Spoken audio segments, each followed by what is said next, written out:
Congress's immigration hawks and his staunchest supporters, including staunch supporters of the wall, among them Florida Congressman, House Freedom Caucus member Matt Gaetz. I heard you laugh a little bit. Did I somehow mischaracterize you there? No, not at all. Look, we believe in border security, and it was great to be with the president to go over what we were fighting about with the Democrats and who we're fighting for. You've heard a common Democrat refrain criticism that not all of the funds that had been given to the administration have been spent yet. Well, one of the reasons that's the case is because Senate Democrats continue to put more and more restrictions on the use of those funds. You were with the president. Earlier in the week, he seemed willing to insert adjective, cave, compromise, whatever it was, but a clean CR was coming.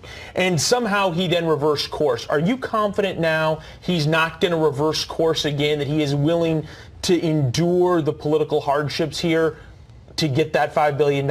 Absolutely. What did he tell you at the lunch that convinces you of that? He was resolute. He was resolute that... Give me quotes. What did he say? Well, I'm not going to give you a readout of the exact words from the president, but I'll tell you that his attitude was one of maintaining a commitment to border security. And frankly, when you look at the drugs... Like a platitude, though, no, Congressman. Listen, I mean, give me something he said. Platitude, we're shut down. Look, we've shut down elements of the government because he's this serious But did he say, I promise you, I am not going to sign a CR that doesn't have $5 billion for the wall? He said he would not sign a bad deal. He deeply regrets having signed, I think, a very bad spending cap deal before, and I think that he's informed by that regret as he's making these decisions now, and he is not going to give in without funding for border security.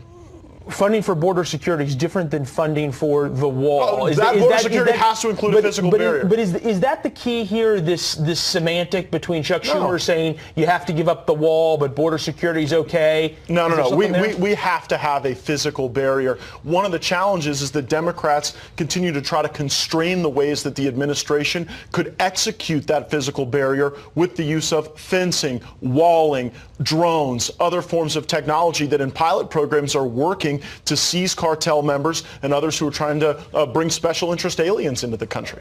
I don't need to tell you that the power in the House shifts on January 3rd. One of the outgoing Republican members, Congressman Costello, had this tweet. If and when the government shuts down, there's no pressure on DEMS. Then DEMS control the House on January 3rd. Then DEMS have more leverage. The notion that a shutdown creates more pressure on DEMS is toddler logic. Why is he wrong? He's wrong because as we roll deeper into the shutdown, I think that the Democrats will experience more pain than the Republicans. Look, you know, what pain have Democrats already experienced? You had Anthony Brown on this show just a few minutes ago. He didn't seem in pain. His constituents in Maryland will be if this government shutdown lasts a lot longer. You know, the Republicans largely represent districts where military and veteran issues drive the pain of a shutdown. Okay. Those things are funded, and so I think that. Look, leverage is all about the amount of pain you're willing to inflict and the amount of pain you're willing to withstand. And my assessment from being with the president yesterday is he is in this for the long haul, and he is not going to sign a bad deal that does not include border security with a physical barrier. All right, so follow that logic out. It seems the number the president wants, you all want, is $5 billion. General consensus is that builds about 215 miles of the wall. If this is so important, if this is such a threat to national security, the government shut down, you guys think you have the leverage, why not hold out for $25 billion? Well, look, we'll take all the wall funding. I know you'll take it, but why not demand it? Well, look, actually, when we were with the president yesterday, he was discussing different design concepts and different alternatives that would lower the cost of the wall. And so I don't think that you necessarily need $25 billion. The president did not seem to think yesterday that all $25 billion would be necessary to get the job done. You're going to need more than $5 billion. Yeah, sure. Well, no, we're not going to stop fighting. But why not hold out for more than $5 billion? Well, look, I am trying to get as much as we can possibly get. We do have to get Senate Democrats to vote for it, which is why we're making the argument about the impact to families, the impact on drugs coming across our border, and the impact on wages. But if this is an issue of principle and of national security, as you're outlining, and the government is shut down and you think you have more leverage, why not try to get it all right now? Well, look, we're going to try to get as much as we can. I mean, my assessment is that $5 billion is the right number. On Fox News Sunday, Mick Mulvaney said that we have made an offer to the Senate Democrats that is something less than $5 billion. They're okay with that? Well, look, I want all $5 billion, but you have to compromise. This brings up an important point. Mick Mulvaney tossed out a number, as you pointed out, less than $5 billion. House Freedom Caucus okay with that? Would you guys go along? I think that less than $5 billion? It depends on how that money is restricted. Okay. If that money has max flexibility for the administration to strategically secure our border, I think that there probably is a number less that doesn't start with a 5 that we could be okay with, but we've got to see Senate Democrats come up from 1.3. 1.3 is not the answer. 1.6 is not the answer. I think that Senate Democrats need to come to a crooked number, two or higher, and then I think that would be good faith negotiation to get us in a better posture going into 2019. All right. Congressman, good to see you. Appreciate it. Thank you. While Congress struggles to secure the $5 billion for Trump's border wall, one American is taking matters into his own hands. Air Force veteran and Purple Heart recipient Brian Colfage started a GoFundMe campaign earlier this week to raise $1 billion for Trump's wall.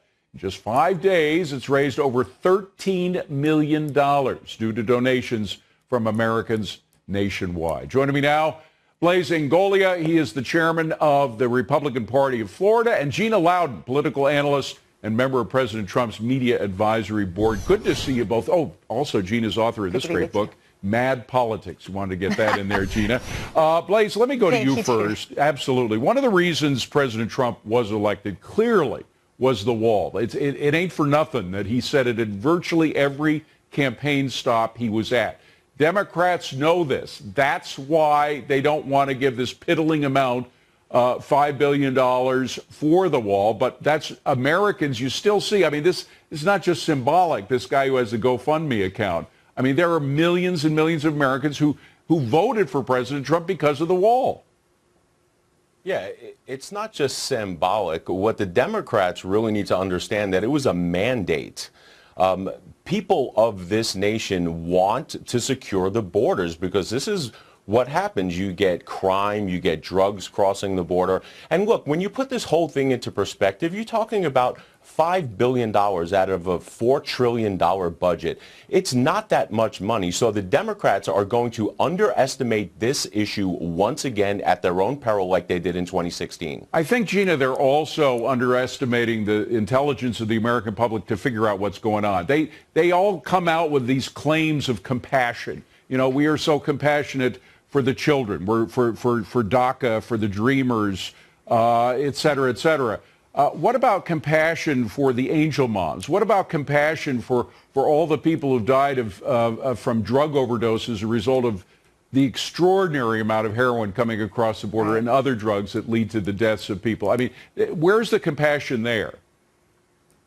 Right. And again, this is about action more than words. They can talk about compassion all day long, David, but they're the ones who voted against ending sanctuary cities. They're the ones that voted, against, what am I trying to say? The Kate's Law. That's the one. I couldn't think of the name. Kate's Law. Bless her heart. As moms are approaching Christmas time right now, they're thinking about these angel moms who are forever without their children. And they're wondering, this party that talks all the time about compassion, where have their votes been as crime and drugs and murder pour across our southern border? So, Blaise, I'm thinking that Schumer and Pelosi believe if they are able to pin a government shutdown on the president, that's going to be enough to destroy, at least temporarily, his hopes for 2020 and perhaps get them more votes in the House and the Senate.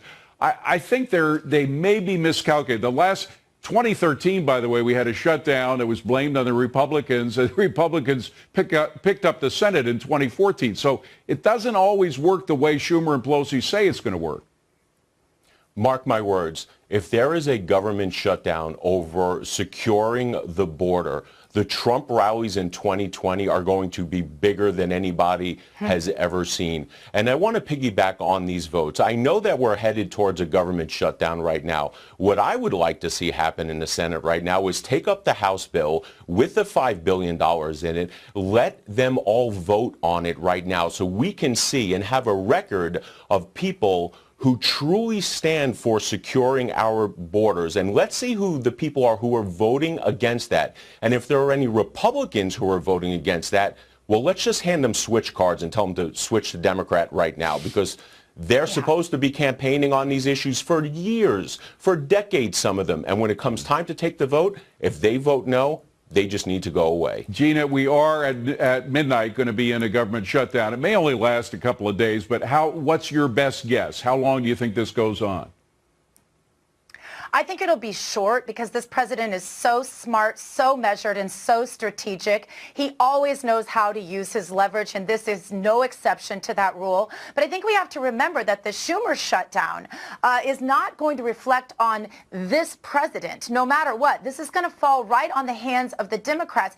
And let's remember, too, they're trying to make this big deal out of the shutdown, David, but every single president since Ford has had a shutdown, and Obama's lasted 16 days, I think. Carter's lasted 17 days, if I'm correct. These things happen. So for people to predict 2020 elections out of this, other than them seeing the Democrats for what they really are, I just don't see this falling on the president at all. $20 off with the code BECKCHRISTMAS.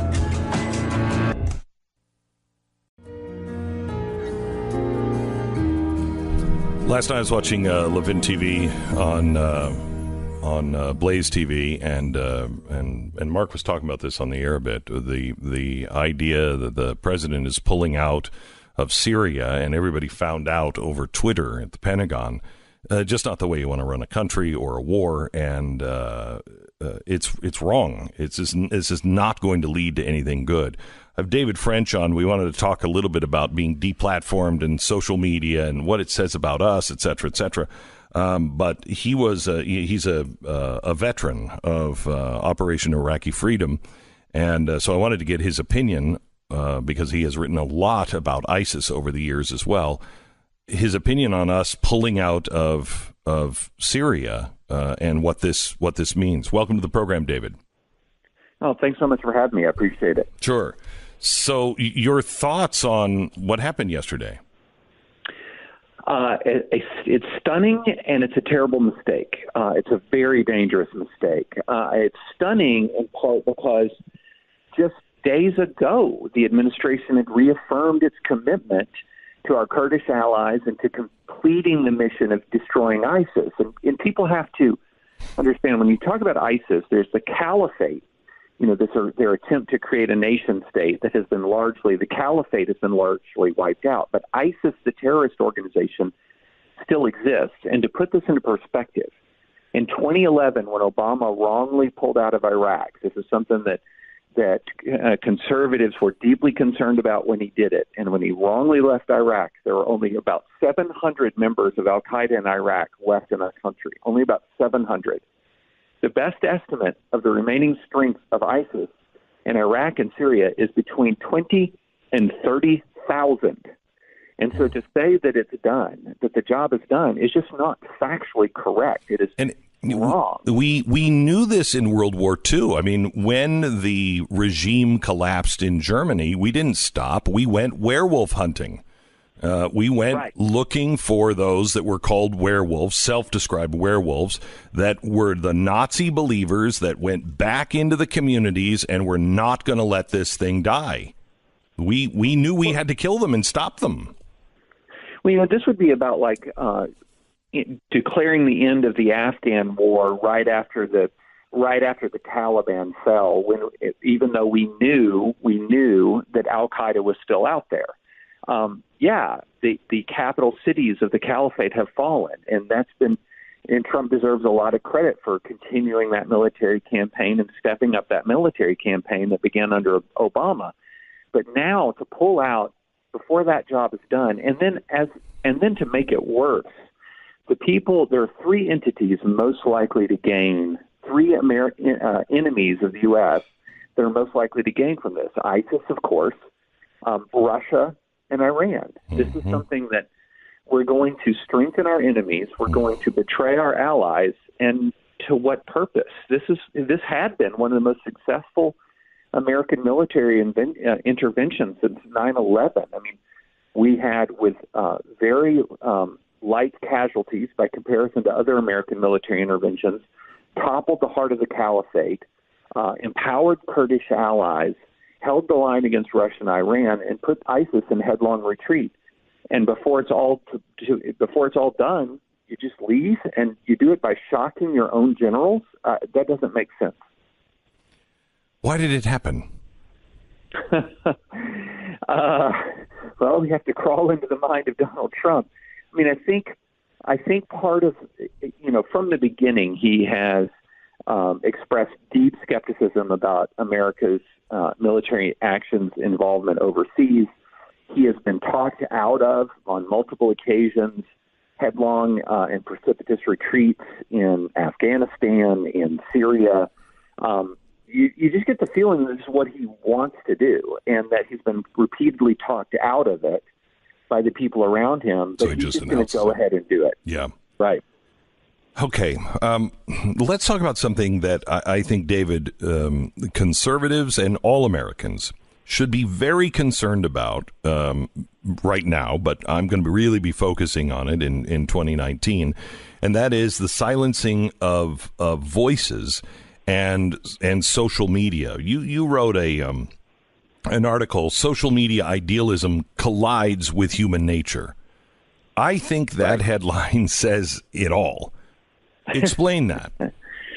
Yeah, so essentially what I'm talking about there is the frustration that the social media companies are now feeling with how their platforms are used, and they're clumsy and sometimes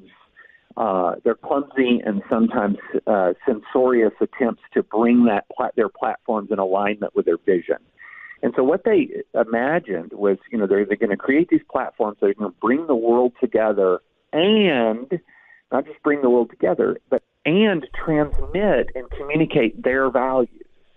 That, you had these Facebook, Twitter, et cetera, executives, almost all of them uniformly progressive, who believe that these platforms would accomplish progressive things in the world.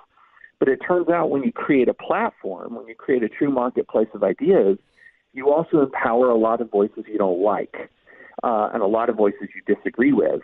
And particularly on Facebook, it's very interesting. If you look at the top publishers on Facebook in the political context, time and again, it's conservatives. Mm-hmm. Time and again, it's Republicans. Mm-hmm. And that's not what Zuckerberg built Facebook for.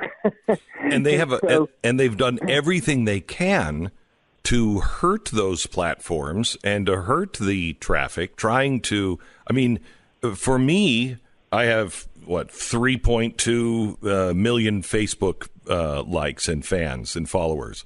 Right. And they want me to pay to be able to reach the people who said, I want the stuff from him. They're doing everything they can to limit the voice. Yeah.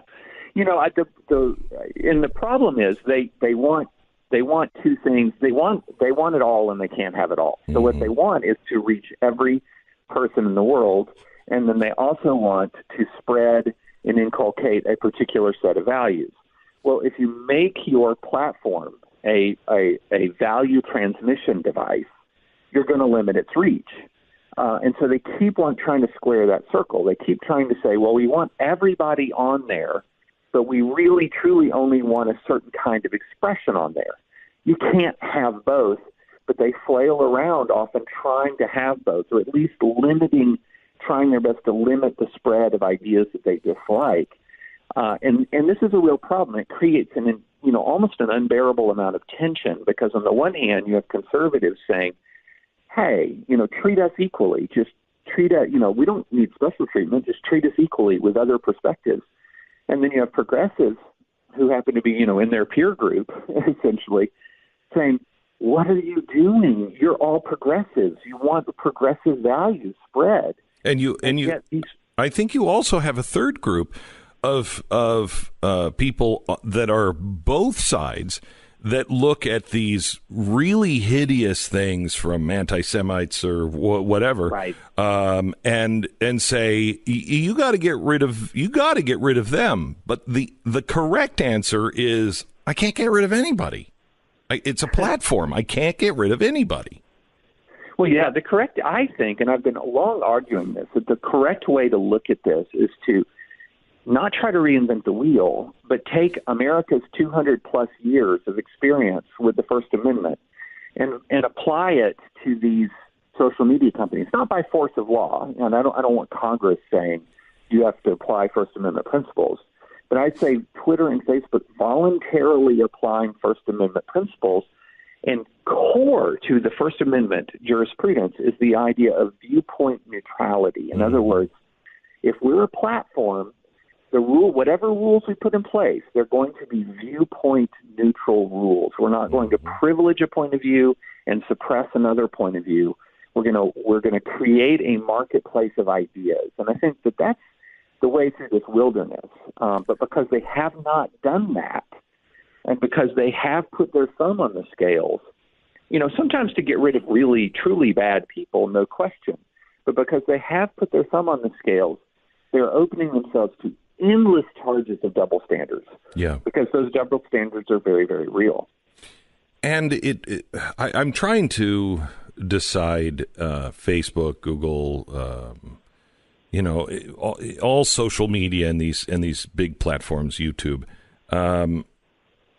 Are they creating a hostile civilization? Are they just empowering that hostile position, or are they just revealing who we really are? I think it's revealing and empowering. So I don't think people are people are people. But what Facebook has been able to do, what YouTube has been able to do, is essentially take all of the flaws of human beings, and often all the virtues of human beings as well, but all of the flaws of human beings, and put them right in our face all the time.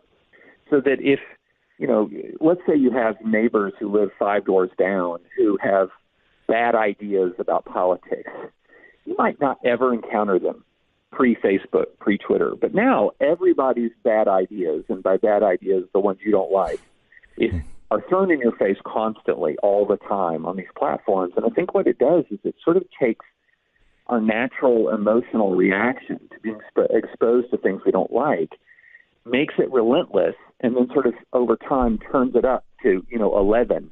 And it's the only way to really escape it is to turn off social media entirely.